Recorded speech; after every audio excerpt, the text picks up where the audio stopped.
اور بالآخر بانی چیئرمین پاکستان تحریک انصاف عمران خان کی رہائی کا فیصلہ کر لیا گیا ہے۔ عمران خان کی رہائی کب ہوگی، یہ بہت بڑی خبر ہے جو ہم آپ کو آج پروگرام میں ڈیٹیل کے ساتھ بتانے جا رہے ہیں۔ اس کے علاوہ عمران ریاض خان اور شاہد خان آفریدی، جی شاہد خان آفریدی ہمارے کرکٹ کے ہیرو سپر سٹار، وہ پھنس گئے ہیں یہ ایک سیاسی جنگ میں، ایک سیاسی کشمکش میں جو کہ عمران ریاض خان کے ساتھ ہے۔ یہ شاہد آفریدی کو کس نے اکسایا کہ وہ سیاست میں انٹری دیں، اور وہ بھی اس طرح کی چھوٹی سی انٹری جس کے بعد ان کی جو ساری کی ساری عزت نفس ہے وہ داؤ پہ لگ گئی۔ قاضی فائز عیسیٰ صاحب نے الیکشن کمیشن آف پاکستان کی سرزنش کرتے ہوئے کہا کہ آپ کو چاہیے کہ آپ لاہور ہائی کورٹ کے چیف جسٹس کے ساتھ بیٹھ کے بات چیت کریں۔ قاضی فائز عیسیٰ صاحب نے یہ الیکشن کمیشن آف پاکستان کی سرزنش کیوں کی، اس کی وجہ کیا تھی، یہ بھی ہم ڈسکس کریں گے آج کے پروگرام میں۔ اور پھر اس کے بعد پاکستان نہیں حکومت کا دورہ چائنا چین، جو کہ میں نے آپ کو پہلے ہی بتایا تھا کہ وہ ایک ناکام دورہ تھا، جس کی ناکامی اور کمزوری کو چھپانے کے لیے حکومت نے یہاں پہ آ کے بڑے بڑے دعوے کیے تھے۔ چائنا نے پاکستان کو بالکل ایک چٹا توتیا جواب دے دیا۔ اب اس جواب کے بعد پاکستانی گورنمنٹ بوکھلاہٹ کا شکار ہے۔ احسن اقبال سمیت پاکستانی گورنمنٹ کے جو موجودہ وزراء ہیں وہ اپنی ناکامی کو کیسے چھپا رہے ہیں، چائنا نے پاکستان کو انکار کیوں کیا، وجوہات کیا تھی۔ چائنا تو پاکستان کا بہترین دوست ہے، اور میاں محمد شہباز شریف صاحب کے بقول وہ کہتے تھے، نواز شریف صاحب کے بقول وہ کہتے تھے کہ سمندروں سے گہری وہ پھنس بھی گئے تھے وہاں پہ، جس طرح میں انگریزی میں پھنس جاتا ہوں کہ ڈیپر مور دین سی اور ہائر مور دین ماؤنٹین، وہ کس پہاڑوں سے اونچی اور سمندروں سے گہری دوستی، جس طرح میری انگریزی پھنس گئی تھی، میاں نواز شریف صاحب کی بھی بالکل ایسے ہی پھنس گئی تھی۔ تو جس طرح میاں نواز شریف صاحب کی انگریزی پھنسی تھی، ویسے ہی پاک چین دوستی بھی پھنس گئی۔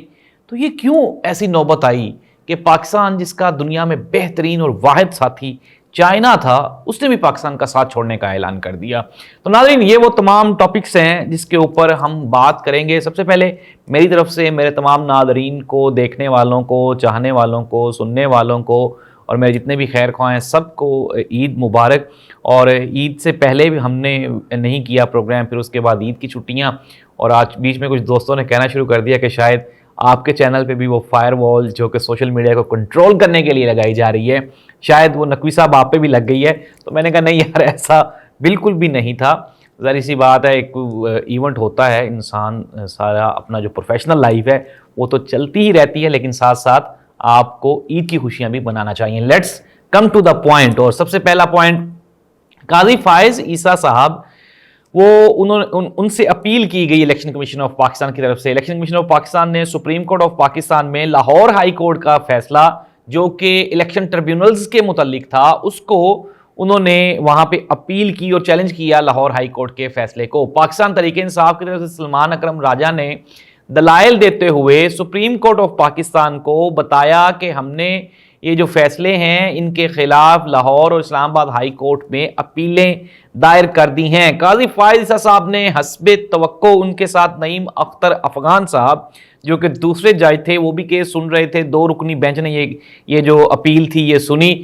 فیصلہ یہ ہوا، میں پہلے آپ کو فیصلہ بتا دیتا ہوں، پھر قاضی صاحب نے جو پورے کیس میں، قاضی صاحب ماشاءاللہ مشہور ہیں اپنی وہ جو پوائنٹس ریز کرتے ہیں، جو وہاں پہ وہ لکمہ دیتے ہیں وکلا کو، یا پھر جو بحث ہوتی ہے وہ بھی مزے کی ہوتی ہے، وہ ہم آپ کو بعد میں سناتے ہیں۔ مختصراً یہ کہ الیکشن کمیشن آف پاکستان نے استدعا کی تھی کہ لاہور ہائی کورٹ کا جو الیکشن ٹریبیونلز کا فیصلہ ہے اس کو معطل کر دیا جائے، لیکن سپریم کورٹ آف پاکستان نے اس فیصلے کو برقرار رکھتے ہوئے الیکشن کمیشن آف پاکستان کو لاہور ہائی کورٹ کا فیصلہ فالو کرنے کا حکم دیا ہے۔ قاضی فائز صاحب نے کہا کہ جی اس ملک میں سارے مسائل وہ عدالتوں میں ہی کیوں آ رہے ہیں، بیٹھ کے بات چیت کیوں نہیں کرتے؟ لاہور ہائی کورٹ کے چیف جسٹس اور الیکشن کمشنر آف پاکستان کو چاہیے کہ وہ بیٹھ کے بات کریں، وہ بیٹھ کے آپس میں معاملات کو سلجھا لیں۔ اور پھر اس کے علاوہ جو الیکشن کمیشن کے وکیل تھے انہوں نے بتایا کہ جی پہلے ٹریبیونل بنا دیے گئے تھے اور بلوچستان میں تو ٹریبیونلز قائم بھی کر دیے گئے ہیں، لیکن لاہور ہائی کورٹ کی طرف سے یہ ایک انوکھا فیصلہ ہے جس کے بارے میں قاضی فائز صاحب نے بھی اس پہ استفسار کیا اور پوچھا کہ جب بقایا ہائی کورٹس کو کوئی اعتراض نہیں ہے تو پھر یہ کیوں ہے. تو دوسری جانب قاضی فائزہ صاحب نے یہ بھی کہا جب ان کو بتایا گیا کہ جی صدارتی آرڈیننس کے تحت ایک آرڈیننس لایا گیا جس میں جو ریٹائرڈ ججز ہیں ان کو الیکشن ٹریبیونل کا حصہ بنانے کی سفارش کی گئی ہے, جس پہ قاضی صاحب نے غصہ بھی کیا اور یہ پوچھا کہ اگر آئین اور پارلیمان جب ایک قانون بنا رہے ہیں تو پھر اس پہ صدارتی آرڈیننس کیوں لایا جا رہا ہے, تو آپ صدارتی آرڈیننس کے پیچھے کیوں چھپنے کی کوشش کر رہے ہیں. آج کل جو صدر ہیں ہمارے موجودہ وہ بھی یوسف رضا گیلانی صاحب ہیں, کیونکہ آصف علی زرداری صاحب کی جو طبیعت ہے, جو ان کی صحت ہے, وہ اس قابل نہیں ہے کہ وہ پاکستان کے صدر رہ سکیں. لیکن ناظرین, پنجابی میں کہتے ہیں گوڑ چرمب ہے یہ جو پاکستان پیپلز پارٹی اور نون لیگ ہے ان کا. اب یہ اتنی بری فزیکل کنڈیشن میں دنیا میں کوئی بندہ ہاسپٹل میں داخل نہیں ہوتا, تو انہوں ہماری یہ بدقسمتی کہہ لیں یا خوش قسمتی کہہ لیں کہ ہم ہمیشہ جو مرگ الموت ہوتے ہیں, جو موت کے قریب لوگ ہوتے ہیں, ان کو ہم سرکاری عہدے دے دیتے ہیں. آپ کو یاد ہوگا سندھ کے گورنر تھے میاں محمد نواز شریف صاحب نے مرنے سے ایک دن قبل ان کو وہاں پہ گورنر لگا دیا تھا. پھر اس کے بعد آصف علی زرداری صاحب کی طبیعت جب وہ پچھلی مرتبہ صدر تھے تب بھی ٹھیک نہیں تھی, اب تو وہ شدید بیمار ہیں. تو خیر صدارت کا وہ جو تمغہ صدارت ہے وہ تو انہوں نے لگا لیا ہے, لیکن اب اس پوزیشن میں نہیں ہے کہ وہ معاملات کو یا پریزیڈنٹ ہاؤس کو چلا سکیں. یوسف رضا گیلانی صاحب چلا رہے ہیں. خیر ہم تو بات کر رہے تھے صدارتی آرڈیننس کی, تو قاضی فائزہ صاحب نے الیکشن کمیشن کے وکیل کی سرزنش کی اور ان کو بتایا کہ جی آپ, پھر دوبارہ انہوں نے یہی کہا, انہوں نے کہا پریں پنچایت کرو یار, عدالتوں میں فیصلے معاملات نہ لے کر آؤ. لیکن لیٹس سی, یہ ایک بری خبر ہے مسلم لیگ نون اور وہ سیاسی جماعتیں جو کہ الیکشن میں دھاندلی کے نہیں چاہتی کہ ان کی کوئی انکوائری ہو یا ٹریبیونل بنے, ان کے لیے یہ بری خبر ہے کہ سپریم کورٹ آف پاکستان نے وہ جو الیکشن کمیشن کے جو استدعا تھی کہ ٹریبیونلز کا معطل کر دیا جائے فیصلہ, اس کو انہوں نے کینسل کر دیا ہے. اٹ مینز دیٹ کہ آنے والے چند دنوں میں جس طرح شیخ رشید صاحب کہہ رہے ہیں کہ اگست کا جو مہینہ ہے وہ بہت اہم ہے. اور ناظرین اب ہم آتے ہیں آج کی سب سے بڑی خبر کی طرف, وہ یہ ہے کہ بانی چیئرمین پاکستان تحریک انصاف عمران خان کی رہائی کا بالآخر فیصلہ کر لیا گیا. یہ جو بیچ میں آپ کو ہلکی سی خاموشی دکھائی دے رہی ہے نا,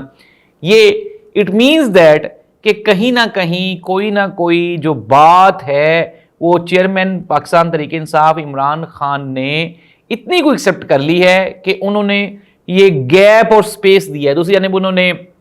حکومت کے ساتھ جو بات چیت کا ٹاسک ہے وہ بھی آپ کے سامنے ہے کہ انہوں نے محمود اچکزئی صاحب کو سونپ دیا, اور انہوں نے یہ جو ذمہ داری انہوں نے کہا جی محمود اچکزئی صاحب ہماری طرف سے بات کریں گے اور یہ خود مختار ہوں گے. اب ظاہر سی بات ہے کہ محمود اچکزئی کے ساتھ اگر مذاکرات کامیاب ہوتے ہیں یا ناکام ہوتے ہیں, دونوں صورتوں میں عمران خان فائدے میں رہ جائے گا. اور یہ عمران خان کی بہت بڑی پولیٹیکل چال ہے. وہ تمام لوگ جو یہ کہتے ہیں کہ عمران خان کو سیاست نہیں آتی, عمران خان نے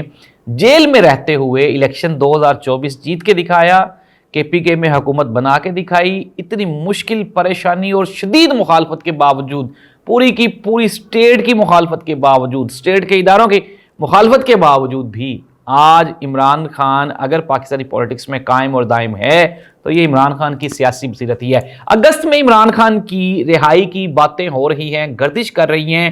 یہ میرے مصدقہ ذرائع ہیں ان کا یہ دعویٰ ہے, ان کا یہ کہنا ہے کہ اگست کے اینڈ پہ یا مڈ میں عمران خان جو بانی چیئرمین ہے پاکستان تحریک انصاف کے, وہ جیل سے باہر ہوں گے, اور پھر یہ جو موجودہ حکومت ہے, اب آپ دیکھ لیں کہ اب ہم کنکلوڈ کر لیتے ہیں چیزوں کو. بجٹ میں پھنسی ہوئی ہے حکومت, اور بجٹ میں پھنسے ہونے پہ بلیک میل کیا ہے پاکستان پیپلز پارٹی نے. پاکستان پیپلز پارٹی بھی کسی بھی وقت حکومت کو چھوڑ سکتی ہے, نہیں بھی چھوڑے گی تو ظاہر سی بات ہے ان کے درمیان جو گیو اینڈ ٹیک والے معاملات ہیں اس پہ اختلاف جاری رہے گا. مولانا فضل الرحمان صاحب کو منانے کی کوشش کی گئی, وہ بھی نہیں مانے. سپریم کورٹ آف پاکستان میں بھی آگے, پھر اس کے بعد جو 6 ججز کا معاملہ ہے, پھر مختلف ہائی کورٹس کے ججز ڈٹ گئے ہیں. ان تمام سینیریو کے بعد حکومت کے لیے آنے والے دنوں میں مزید پریشانیاں ہیں. اور سب سے بری خبر وہ یہ ہے کہ چائنا نے پاکستان کی اکنامیکلی مدد کرنے سے انکار کر دیا ہے. پاکستان کی حکومت کا جو دورہ تھا, دورہ چین تھا, وہ ناکام ہوا, اور اب وہ جا کے ایکسپوز ہو گیا ہے. اور پاکستان تحریک انصاف کی طرف سے یہ موقف اپنایا جا رہا ہے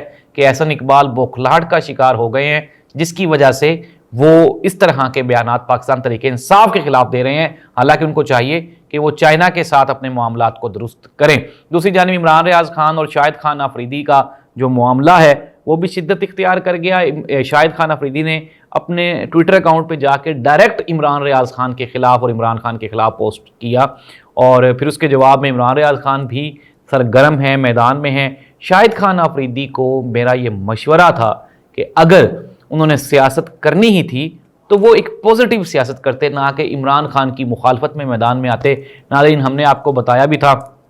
قاسم علی شاہ عمران خان کے مقابلے میں آیا، جو کہ سوشل میڈیا کنگ سمجھا جاتا تھا، وہ بھی اپنے منطقی انجام کو پہنچ گیا۔ پھر اس کے بعد اگر ہم بات کر لیں بڑے بڑے ناموں کی، بڑے بڑے جو جس کو فن خان سمجھا جاتا تھا، وہ لوگ جب عمران خان کے مقابلے میں کھڑے ہوئے تو رزلٹ بہت ہی برا نکلا۔ اور شاہد خان آفریدی ایک قومی ہیرو ہیں، تو ان کو نہیں چاہیے تھا کہ وہ اس طرح سے اپنی جو ساکھ ہے اس کو متاثر کرنے کے لیے یہ چھوٹا سٹیپ اٹھاتے۔ ناظرین، پروگرام ختم ہو گیا ہے۔ ایک تو یہ کہ آپ ہمیں سبسکرائب کریں اور ہمارے چینل کو ہمیں فیس بک پہ فالو کر لیں، ٹویٹر پہ اور انسٹاگرام پہ، اور دوسرا یہ کہ حالات بظاہر آسان دکھائی دیتے ہیں، حالات آسان ہیں نہیں، اور حکومت پریشانی اور بوکھلاہٹ کا شکار ہے۔ اللہ اس ملک کا حامی و ناصر ہو۔ اللہ حافظ۔